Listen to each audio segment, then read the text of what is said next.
Il vous est arrivé, ou il vous arrive, parfois à vous poser des questions de savoir pourquoi l'humanité se trouve dans cet état, un état où le mal s'accroît jour après jour. Les cœurs des humains deviennent de plus en plus mauvais, égoïstes. Nous vous demandons de regarder cette vidéo et écouter son contenu jusqu'à la fin, et vous aurez des réponses à ces questions que vous vous posez. Nous vous saluons dans le précieux nom de Jésus-Christ, le Dieu véritable, et nous vous rappelons que sur notre chaîne, nous partageons des enseignements sur la parole de Dieu et des leçons de vie. Merci de vous abonner à la chaîne, d'aimer, commenter et partager nos vidéos avec vos proches et connaissances pour apporter votre soutien à la chaîne. Retenez que c'est poussé par le Saint Esprit de Dieu que ce texte a été rédigé par le docteur Mozingo Bonga Stanislas Jr. et il a tenu à en faire une vidéo pour édifier les gens à travers le monde. Sans plus tarder, allons dans la quintessence de ce texte. Il vous est arrivé, ou il vous arrive, parfois à vous poser des questions de savoir pourquoi l'humanité se trouve dans cet état, un état où le mal s'accroît jour après jour. Les cœurs des humains deviennent de plus en plus mauvais, égoïstes, amenant les humains à la haine, à la méchanceté, au meurtre, au vol ou détournement, à la guerre, à l'impatience, à l'impureté, à l'impudicité, à la fornication, à l'adultère, à la dissolution, à la duplicité ou au mélange, à l'écoute de la musique mondaine, à l'hypocrisie, à la magie, à l'idolâtrie, aux inimitiés, aux querelles, à la jalousie, aux animosités, aux disputes, aux divisions, à l'envie, à la convoitise, à l'ivrognerie, aux excès de table, aux mensonges, à la tricherie, à la corruption, etc. Ne soyez pas étonnés de tout cela. Sachez que Dieu nous en a déjà avertis dans sa parole. Dans Matthieu 24, 12, 13, il est écrit « Et, parce que l'iniquité se sera accrue, la charité du plus grand nombre se refroidira. Mais celui qui persévérera jusqu'à la fin sera sauvé. » Dans 2 Timothée 3, 1, 5, il est écrit « Sache que, dans les derniers jours, il y aura des temps difficiles, car les hommes seront égoïstes, amis de l'argent, fanfarons, hautains, blasphémateurs, rebelles à leurs parents, ingrats, irréligieux, insensibles, déloyaux, calomniateurs, intempérants, cruels, ennemis des gens de bien, traîtres, emportés, enflés d'orgueil, aimant le plaisir plus que Dieu, ayant l'apparence de la piété, mais reniant ce qui en fait la force. Éloigne-toi de ces hommes-là. Dans 2 Timothée 4, 3 à 4, il est écrit « Car il viendra un temps où les hommes ne supporteront pas la saine doctrine, mais, ayant la démangeaison d'entendre des choses agréables, ils se donneront une foule de docteurs selon leurs propres désirs, détourneront l'oreille de la vérité, et se tourneront vers les fables. » Dans 1 Timothée 4, 1, il est écrit « Mais l'Esprit dit expressément que, dans les derniers temps, quelques-uns abandonneront la foi pour s'attacher à des esprits séducteurs et à des doctrines de démons. » Tous ces passages nous montrent comment la parole de Dieu a prédit toutes ces choses. Ce que vous devez comprendre est que le réel problème de l'humain ou de l'humanité, c'est le péché. Par le péché, l'humain s'est séparé de Dieu. Depuis lors, un vide s'est créé en l'humain. Et ce vide ne peut être comblé que par Jésus-Christ, le Dieu créateur. Aussi longtemps que quelqu'un reste séparé de Dieu, le péché le pousse aussi à la recherche de l'autosuffisance, de la satisfaction de son égoïsme, ne pensant qu'à lui-même, ignorant les autres. Par conséquent, un tel humain croit trouver cette suffisance ou cette satisfaction en agissant ainsi, alors qu'en réalité, il s'enfonce dans des situations qui le surpassent, le retiennent captif, l'égarent ou l'amènent à la perdition. La seule solution à tous les problèmes de l'humanité, c'est Jésus-Christ. Dans Jean 1, 29, 30, il est écrit « Le lendemain, il vit Jésus venant à lui, et il dit « Voici l'agneau de Dieu, qui ôte le péché du monde. C'est celui dont j'ai dit « Après moi vient un homme qui m'a précédé, car il était avant moi. » Dans Romains 3, 20, 24, il est écrit « Car nul ne sera justifié devant lui par les œuvres de la loi, puisque c'est par la loi que vient la connaissance du péché. Mais maintenant, sans la loi est manifestée la justice de Dieu, à laquelle rendent témoignage la loi et les prophètes, justice de Dieu par la foi en Jésus-Christ, pour tous ceux qui croient. Il n'y a point de distinction, car tous ont péché et sont privés de la gloire de Dieu, et ils sont gratuitement justifiés par sa grâce, par le moyen de la rédemption qui est en Jésus-Christ. Dans Éphésiens 2, 8, 13, il est écrit « Car c'est par la grâce que vous êtes sauvés, par le moyen de la foi, et cela ne vient pas de vous, c'est le don de Dieu. ce n'est point par les œuvres, afin que personne ne se glorifie. Car nous sommes son ouvrage, ayant été créés en Jésus-Christ pour de bonnes œuvres, que Dieu a préparées d'avance, afin que nous les pratiquions. C'est pourquoi, vous autrefois païens dans la chair, appelés incirconcis par ceux qu'on appelle circoncis, et qui le sont en la chair par la main de l'homme. Souvenez-vous que vous étiez en ce temps-là sans Christ, privés du droit de cité en Israël, étrangers aux alliances de la promesse, sans espérance et sans Dieu dans le monde. Mais maintenant, en Jésus-Christ, vous qui étiez jadis éloignés, vous avez été rapprochés par le sang de Christ. Dans Jean 3, 13, 18, il est écrit « Personne n'est monté au ciel, si ce n'est celui qui est descendu du ciel, le Fils de l'homme qui est dans le ciel. Et comme Moïse éleva le serpent dans le désert, il faut de même que le Fils de l'homme soit élevé, afin que quiconque croit en lui ait la vie éternelle. Car Dieu a tant aimé le monde qu'il a donné son Fils unique, afin que quiconque croit en lui ne périsse point, mais qu'il ait la vie éternelle. Dieu, en effet, n'a pas envoyé son Fils dans le monde pour qu'il juge le monde, mais pour que le monde soit sauvé par lui. Celui qui croit en lui n'est point jugé, mais celui qui ne croit pas est déjà jugé, parce qu'il n'a pas cru au nom du Fils unique de Dieu. Dans Jean 14, 8, 9, il est écrit, Philippe lui dit, « Seigneur, montre-nous le Père, et cela nous suffit. » Jésus lui dit, « Il y a si longtemps que je suis avec vous, et tu ne m'as pas connu, Philippe. Celui qui m'a vu a vu le Père. Comment dis-tu? Montre-nous le Père. » Dans Jean 10, 26, 30, il est écrit, « Mais vous ne croyez pas, parce que vous n'êtes pas de mes brebis. Mes brebis entendent ma voix. Je les connais, et elles me suivent. Je leur donne la vie éternelle, et elles ne périront jamais. Et personne ne les ravira de ma main. Mon Père, qui me les a donnés, est plus grand que tous, et personne ne peut les ravir de la main de mon Père. Moi et le Père, nous sommes un. » Dans Ecclésiaste 11, 5, il est écrit, « Comme tu ne sais pas quel est le chemin du vent, ni comment se forment les eaux dans le ventre de la femme enceinte, tu ne connais pas non plus l'œuvre de Dieu qui fait tout. » Dans Actes 16, 31, il est écrit, « Crois au Seigneur Jésus, et tu seras sauvé, toi et ta famille. » L'humain doit revenir pleinement et croire au Seigneur Jésus-Christ. Et cela en vérité, non par hypocrisie ou par imposture comme plusieurs le font en ces temps, mais en vérité. Ainsi, il n'y aura plus de telle situation dans le monde, car l'humain étant véritablement en Jésus, produit les fruits dignes de la repentance ou les fruits de l'Esprit de Dieu, et il pense à lui et aussi aux autres. Ainsi, l'amour et la justice prendront réellement place dans le cœur humain, et l'humanité connaîtra réellement l'harmonie, l'équité, la paix. Dans Galates 5, 19, 26, il est écrit « Or, les œuvres de la chair sont manifestes. Ce sont l'impudicité, l'impureté, la dissolution, l'idolâtrie, la magie, les inimitiés, les querelles, les jalousies, les animosités, les disputes, les divisions, les sectes, l'envie, l'ivrognerie, les excès de table et les choses semblables. Je vous dis d'avance, comme je l'ai déjà dit, que ceux qui commettent de telles choses n'hériteront point le royaume de Dieu.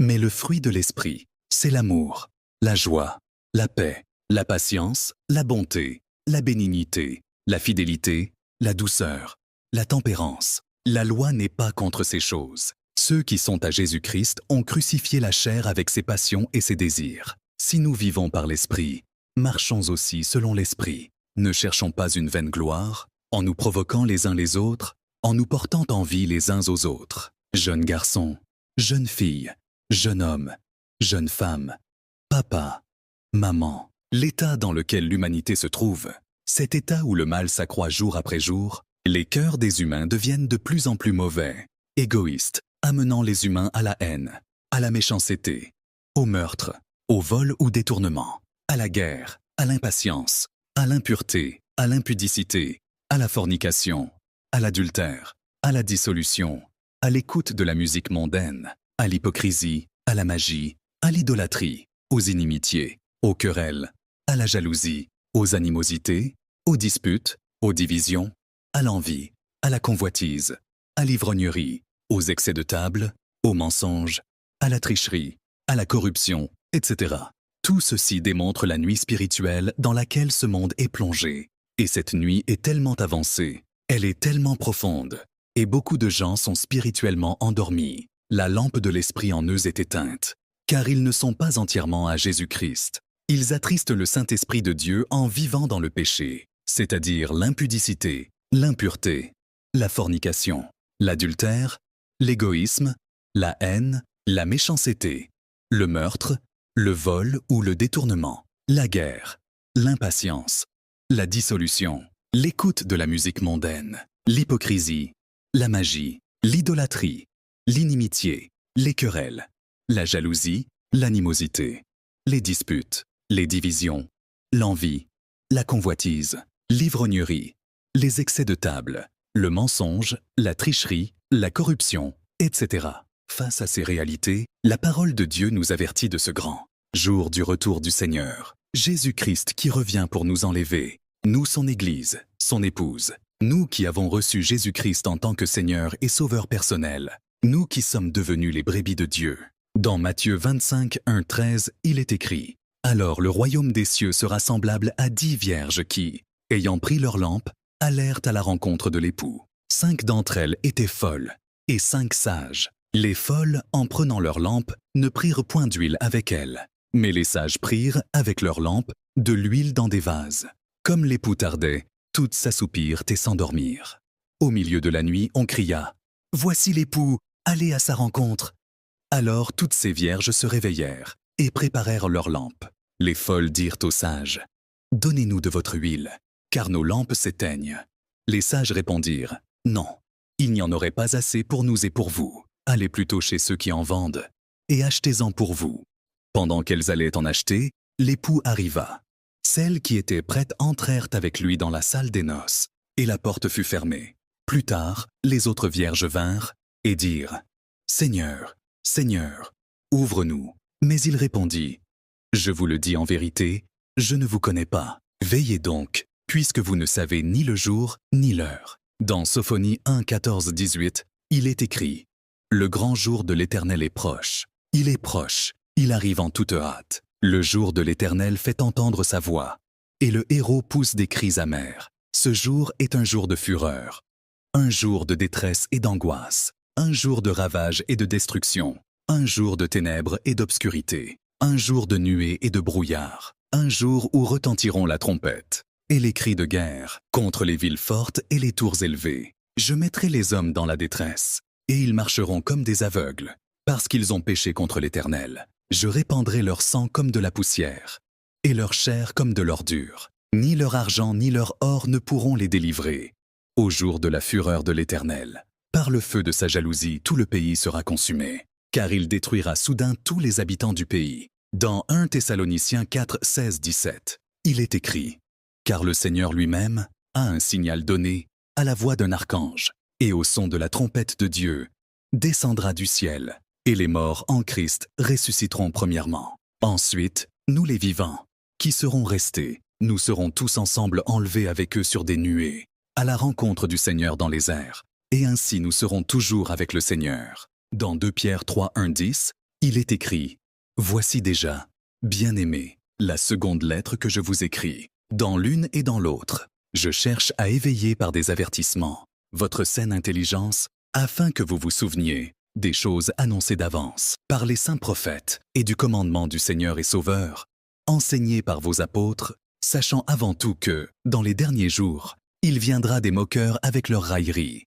marchant selon leur propre convoitise, et disant « Où est la promesse de son avènement ? Car, depuis que les pères sont morts, tout demeure comme dès le commencement de la création. Ils veulent ignorer, en effet, que des cieux existèrent autrefois par la parole de Dieu, de même qu'une terre tirée de l'eau est formée au moyen de l'eau, et que par ces choses le monde d'alors périt, submergé par l'eau, tandis que, par la même parole, les cieux et la terre d'à présent sont gardés et réservés pour le feu, pour le jour du jugement et de la ruine des hommes impies. Mais il est une chose, bien-aimés, que vous ne devez pas ignorer, c'est que, devant le Seigneur, un jour est comme 1000 ans, et 1000 ans sont comme un jour. Le Seigneur ne tarde pas dans l'accomplissement de la promesse, comme quelques-uns le croient, mais il use de patience envers vous, ne voulant pas qu'aucun périsse, mais voulant que tous arrivent à la repentance. Le jour du Seigneur viendra comme un voleur. En ce jour, les cieux passeront avec fracas, les éléments embrasés se dissoudront, et la terre, avec les œuvres qu'elle renferme, sera consumée. Dans Éphésiens 4, 30, il est écrit N'attristez pas le Saint-Esprit de Dieu, par lequel vous avez été scellés pour le jour de la rédemption. Dans Luc 12, 35-40, il est écrit « Que vos reins soient sains, et vos lampes allumées, et vous, soyez semblables à des hommes qui attendent que leur maître revienne des noces, afin de lui ouvrir dès qu'il arrivera et frappera. Heureux ces serviteurs que le maître, à son arrivée, trouvera veillant. Je vous le dis en vérité, il se scindra, les fera mettre à table et s'approchera pour les servir. Qu'il arrive à la 2e ou à la 3e veille, heureux ses serviteurs, s'il les trouve veillants. Sachez-le bien, si le maître de la maison savait à quelle heure le voleur doit venir, il veillerait et ne laisserait pas percer sa maison. Vous aussi, tenez-vous prêts, car le Fils de l'homme viendra à l'heure où vous n'y penserez pas. Dans Deutéronome 18, 13, il est écrit « Tu seras entièrement à l'Éternel ton Dieu ». Ainsi, pour nous brebis de Dieu, nous qui avons reçu Jésus-Christ en tant que Seigneur et Sauveur personnel, Jésus-Christ le Dieu, véritable, nous recommande de retenir le salut que nous avons en lui. Dans Apocalypse 3, 11, il est écrit « Je viens bientôt, retiens ce que tu as, afin que personne ne prenne ta couronne. Jeune garçon, jeune fille, jeune homme, jeune femme, papa, maman, vous vous dites peut-être enfant de Dieu, mais vous vivez dans le péché, dans l'impureté, c'est-à-dire l'impudicité, la fornication, l'adultère, l'égoïsme, la haine, la méchanceté, le meurtre, le vol ou le détournement, la guerre, l'impatience, la dissolution, l'écoute de la musique mondaine, l'hypocrisie, la magie, l'idolâtrie, l'inimitié, les querelles, la jalousie, l'animosité, les disputes, les divisions, l'envie, la convoitise, l'ivrognerie, les excès de table, le mensonge, la tricherie, la corruption, etc. Alors qu'en vivant dans le péché ou dans l'impureté, en réalité vous n'êtes pas enfant de Dieu, et Dieu n'est pas votre Père. Car pour être enfant de Dieu, la condition sine qua non que Dieu donne est celle d'abandonner la vie de péché ou de se séparer des ténèbres, des impuretés et de recevoir Jésus-Christ Seigneur et Sauveur personnel. Dans 2 Corinthiens 6, 16, 18, il est écrit « Quel rapport y a-t-il entre le temple de Dieu et les idoles? Car nous sommes le temple du Dieu vivant. Comme Dieu l'a dit, j'habiterai et je marcherai au milieu d'eux. Je serai leur Dieu, et ils seront mon peuple. C'est pourquoi, sortez du milieu d'eux et séparez-vous, dit le Seigneur. Ne touchez pas à ce qui est impur, et je vous accueillerai. Je serai pour vous un père, et vous serez pour moi des fils et des filles, dit le Seigneur Tout-Puissant. Dans Jean 1, 12, il est écrit « Mais à tous ceux qui l'ont reçu, à ceux qui croient en son nom, elle a donné le pouvoir de devenir enfants de Dieu, jeunes garçons, jeunes filles, jeune homme, jeune femme, papa, maman. » Aujourd'hui, le Seigneur Jésus-Christ, le Dieu véritable, vous demande d'abandonner la vie de péché, de se séparer des choses impures et de revenir entièrement à lui. Sachez que même avant l'enlèvement de l'Église, c'est-à-dire de toute personne étant enfant de Dieu, même avant cet enlèvement, sachez que la mort peut surprendre quiconque. Alors, si vous continuez à vivre dans le péché, si vous continuez à vivre dans l'impureté, après la vie dans ce monde, posez-vous la question où ira votre âme? Sortez de cette ignorance dans laquelle beaucoup de gens se trouvent en pensant qu'après la vie dans ce monde, Dieu dans son amour acceptera toute personne, même si celle-ci vit dans le péché ou dans l'impureté. Retenez aujourd'hui que l'amour de Dieu a consisté à faire grâce à tout humain, dans la mesure où Dieu s'est fait chair et est venu payer le prix pour le salut de quiconque reçoit Jésus-Christ, Seigneur et Sauveur personnel. Dans Jean 3,16, il est écrit « Car Dieu a tant aimé le monde qu'il a donné son Fils unique, afin que quiconque croit en lui ne périsse point, mais qu'il ait la vie éternelle. Mais toute personne qui endurcit son cœur ou qui continue à vivre dans le péché, dans l'impureté, Dieu la laisse faire son choix. Mais cette personne sera surprise en ratant l'enlèvement, ou même avant l'enlèvement. Cette personne sera surprise par la mort. Et le jour où cette personne meurt, peu importe les souhaits des humains à son égard, du genre que son âme repose en paix, etc. En réalité, l'âme de cette personne ne reposera pas en paix, mais elle sera plutôt dans les tourments éternels. C'est là que Dieu montre aux humains qu'il est aussi un Dieu juste qui rend à chacun selon ses œuvres. Dans Matthieu 25, 33, 34 et 41, il est écrit « Et il mettra les brebis à sa droite et les boucs à sa gauche. Alors le roi dira à ceux qui seront à sa droite, « Venez, vous qui êtes bénis de mon Père, prenez possession du royaume qui vous a été préparé dès la fondation du monde. » Ensuite, il dira à ceux qui seront à sa gauche, « Retirez-vous de moi, maudits, allez dans le feu éternel qui a été préparé pour le diable et pour ses anges. » Dans Marc 16, 15, 16, il est écrit, « Puis il leur dit, « Allez par tout le monde et prêchez la bonne nouvelle à toute la création. Celui qui croira et qui sera baptisé sera sauvé, mais celui qui ne croira pas sera condamné. » Dans Romains 2, 5, 6, il est écrit, « Mais, par ton endurcissement et par ton cœur impénitent, tu t'amasses un trésor de colère pour le jour de la colère et de la manifestation, du juste jugement de Dieu, qui rendra à chacun selon ses œuvres. » Dans Matthieu 13, 47, 50, il est écrit, « Le royaume des cieux est encore semblable à un filet jeté dans la mer et ramassant des poissons de toute espèce. Quand il est rempli, les pêcheurs le tirent, et, après s'être assis sur le rivage, ils mettent dans des vases ce qui est bon, et ils jettent ce qui est mauvais. Il en sera de même à la fin du monde. Les anges viendront séparer les méchants d'avec les justes, et ils les jetteront dans la fournaise ardente, où il y aura des pleurs et des grincements de dents. » Dans Proverbe 1, 24, 33, il est écrit, « Puisque j'appelle et que vous résistez, puisque j'étends ma main et que personne n'y prend garde, puisque vous rejetez tous mes conseils et que vous n'aimez pas mes réprimandes, moi aussi, je rirai quand vous serez dans le malheur. Je me moquerai quand la terreur vous saisira.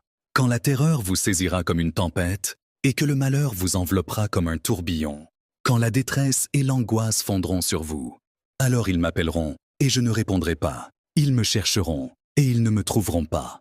Parce qu'ils ont haï la science et qu'ils n'ont pas choisi la crainte de l'Éternel. Parce qu'ils n'ont point aimé mes conseils et qu'ils ont dédaigné toutes mes réprimandes. Ils se nourriront du fruit de leur voix et ils se rassasieront de leurs propres conseils. Car la résistance des stupides les tue et la sécurité des insensés les perd. Mais celui qui m'écoute reposera avec assurance. Il vivra tranquille et sans craindre aucun mal. Jeune garçon, jeune fille, jeune homme, jeune femme, papa, maman. Il est écrit dans Hébreux 3,15, « Aujourd'hui, si vous entendez sa voix, n'endurcissez pas vos cœurs. » Dans Apocalypse 3,15, 16, Dieu dit, « Je connais tes œuvres. Je sais que tu n'es ni froid ni bouillant. Puisses-tu être froid ou bouillant? Ainsi, parce que tu es tiède et que tu n'es ni froid ni bouillant, je te vomirai de ma bouche. Jeune garçon, jeune fille, jeune homme, jeune femme, papa, maman. Aujourd'hui, pendant qu'il y a encore ce temps de la grâce, vous désirez prendre l'engagement de revenir entièrement à Jésus-Christ le Dieu véritable, de recevoir Jésus-Christ Seigneur et Sauveur personnel dans votre vie, en abandonnant la vie de péché, c'est-à-dire la vie de l'impureté, de l'impudicité, de la fornication, de l'adultère, de l'égoïsme, de la haine, de la méchanceté, de meurtre, du vol ou détournement, de la guerre, de l'impatience, de la dissolution, de la duplicité ou du mélange, de l'écoute de la musique mondaine, de l'hypocrisie, de la magie, de l'idolâtrie, de l'inimitié, des querelles, de la jalousie, de l'animosité, des disputes, des divisions, de l'envie,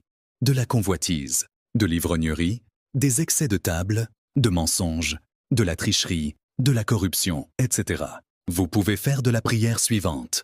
La vôtre, répétez après moi. Seigneur Jésus-Christ.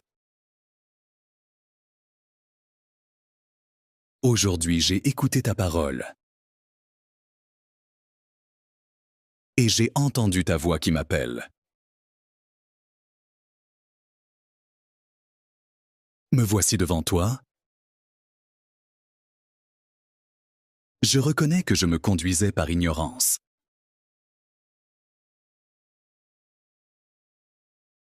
Je reconnais que je vivais dans le péché. Je reconnais que j'ai péché contre toi.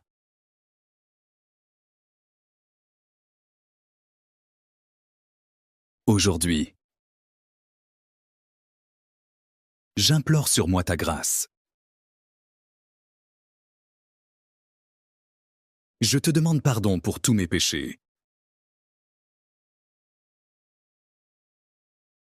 Pardonne-moi pour tous les péchés que j'ai commis.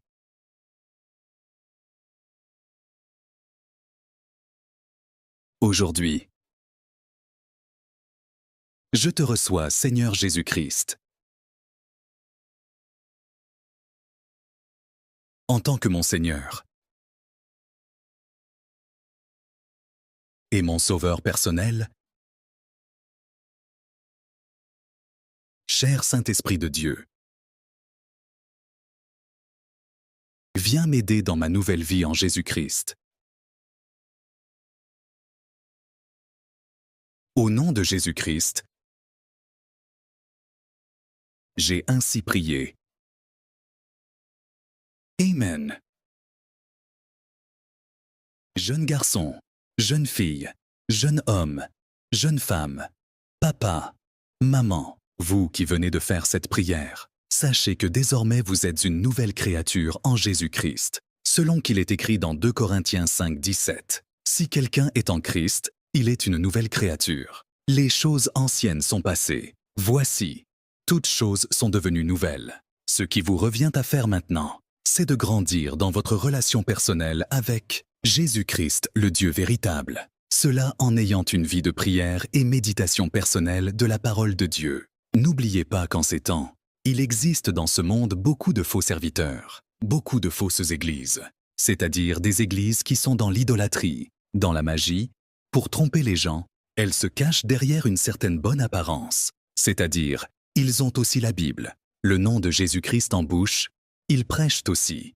Tout cela pour tromper la vigilance des gens. La vie de prière et méditation personnelle de la parole de Dieu vous permettra aussi de distinguer le vrai et le faux et de se séparer de faux. Merci pour votre attention. Nous vous rappelons que sur notre chaîne, nous partageons des enseignements sur la parole de Dieu et des leçons de vie. Merci de vous abonner à la chaîne, d'aimer, commenter et partager nos vidéos avec vos proches et connaissances pour apporter votre soutien à la chaîne. À nous revoir à la prochaine vidéo, si le Seigneur Jésus-Christ, le Dieu véritable, nous le permet. D'ici là, portez-vous bien.